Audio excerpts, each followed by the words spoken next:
Ayo kerja di tugas SPI tadi, siapa bisa cari Ki sejarahnya sistem presidensial? Saya Pak Samali cari. Terus pengertiannya? Saya Pak sama tadi.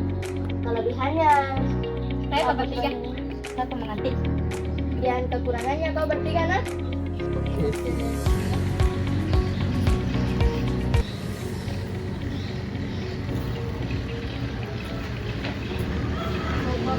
Two 2,000 years later. Ini bagaimana ini ada mudah apa pengertiannya? Ada nih tapi versi pendeknya. Saya ada versi luasnya. Kenapa? Bagaimana itu? Mencakup sistem pemerintahan presidensial, sistem konvensional atau juga bisa disebut dengan sistem presidensial. Dapat diartikan sebagai salah satu sistem dari sistem pemerintahan yang kekuasaan utamanya berada di tangan seorang presiden dari lembaga eksekutif yang dipilih oleh rakyat melalui kegiatan pemilihan umum atau pemilu. Di dalam sistem pemerintahan presidensial, presiden ditempatkan dengan jabatan yang paling tinggi, dengan rincian jabatan berupa sebagai kepala negara dan sekaligus sebagai kepala pemerintahan. Dikarenakan presiden memiliki dua jabatan tinggi tersebut. Presiden terlibat dalam masalah-masalah tersebut, maka presiden akan dilengsarkan dan diganti dengan wakilnya. Lembaga legislatif, lembaga yang memiliki kekuasaan untuk membentuk undang-undang atau MPR, DPR, dan DPD. Lembaga eksekutif, lembaga yang memiliki kekuasaan untuk menjalankan undang-undang untuk menjalankan pemerintahan dalam negara tersebut atau presiden, wakil presiden, dan para menteri.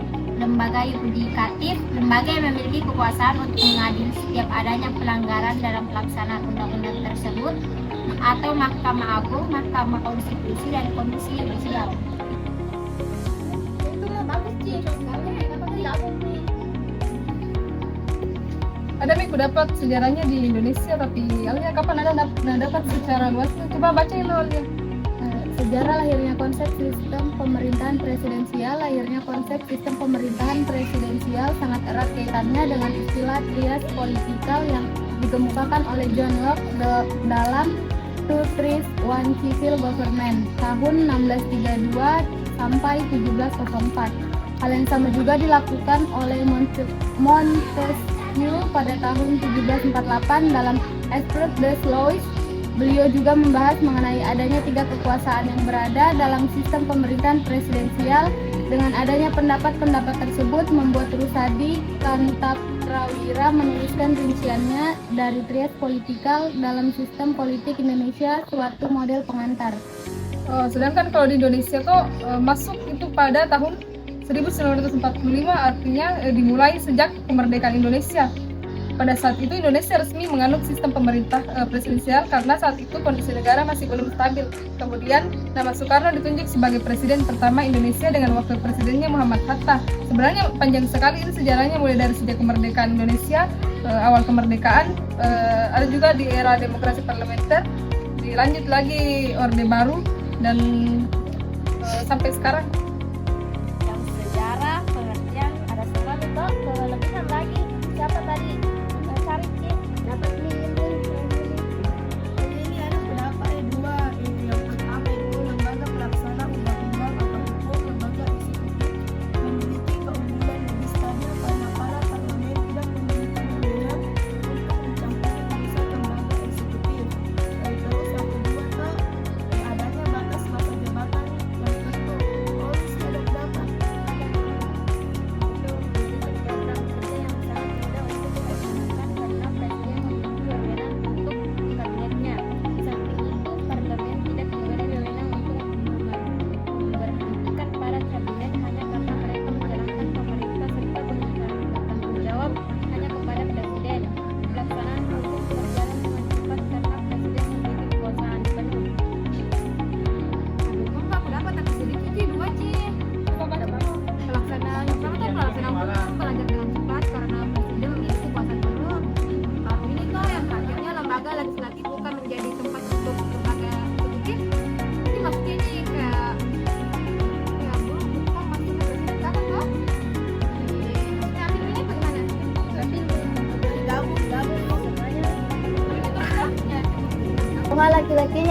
Pak, dapat.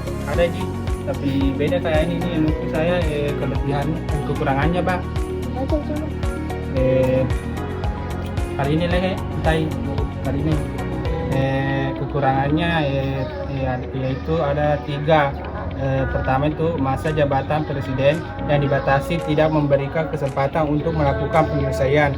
Yang kedua, sistem ini berjalan atas aturan pemenang penguasaan semua sehingga sering menimbulkan potensi konflik. Yang ketiga, kekuasaan eksekutif dan di luar pengawasan langsung legislatif dan akhirnya menimbulkan kekuasaan mutlak. Kau Wila, ada yang dapat? Saya yang pertama yaitu kekuasaan mutlak dapat terbentuk karena kekuasaan legislatif tidak mengawasi kekuasaan eksekutif secara langsung. Yang kedua yaitu kebijakan atau keputusan dibuat hanya berdasarkan hasil tawar-menawar yang dilakukan oleh lembaga eksekutif dengan lembaga legislatif, membuat kebijakan atau keputusan tersebut bersifat tidak jelas. Yang ketiga yaitu sangat mudah untuk mengaruhi pemerintah dengan sistem pemerintah ini hanya dengan membawa nama presiden. Hal itu membuat semua kebijakan atau keputusan yang dibuat menjadi terpengaruh oleh partai politik. Itu sih kalau saya. Kalau Yomi lo, baca lo Yomi. Kalau saya, sistem pemerintahan presidensial memiliki beberapa kelemahan. Antara lain, satu, terjadi konflik antara eksekutif dan legislatif. Dalam sistem presidensial, presiden dan parlemen dipilih secara terpisah, sehingga memungkinkan rawan terjadi konflik antara kedua lembaga tersebut. Yang kedua, ketidakstabilan pemerintahan. Sistem presidensial cenderung memiliki periode pemilihan yang tetap, dan presiden mungkin tidak dapat menyelesaikan masa jabatannya jika terjadi ketidakstabilan politik atau kegagalan legislatif. 3. Kekurangan akuntabilitas presiden. Presiden dalam sistem presidensial memiliki tingkat otonomi tertinggi, sehingga mungkin kurang akuntabilitas terhadap parlemen atau rakyat. Yang keempat, pembagian kekuasaan yang teguh. Sistem presidensial biasanya memiliki pembagian kekuasaan yang jelas antara eksekutif, legislatif, dan yudikatif. Cukup nih kapan itu Yomi, tambah banyak. Itu Nadi. Kalau sini mau ku susun ki. Ini mau tapi cukup sampai sini nih lo karena banyak sekali nanti kamu punya Indri toh. Berarti sampai sini jadi titiknya. Iya, semua. Kita lo punya Indri, udah lihat sih lo. Ini sampai sini itu bagus.